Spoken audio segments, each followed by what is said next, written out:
welcome you to One Day, One Story. Today's story is a rainy day. It's raining again. Myra doesn't like that.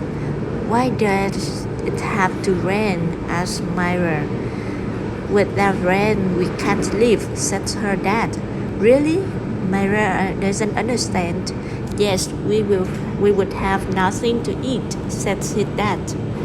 It is true, just think about it. The plants need rain to grow.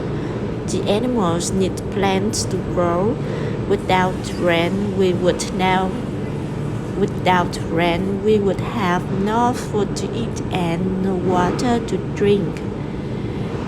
Again, a rainy day. It's raining again.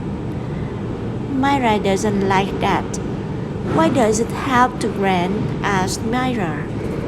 Without rain, we can't live, said her dad. Really?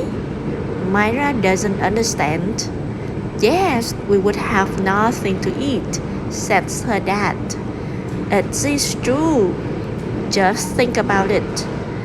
The plants need rain to grow. The animals need plants to grow. Without rain, we would have no food to eat and no water to drink. That's all for today. Thank you for listening.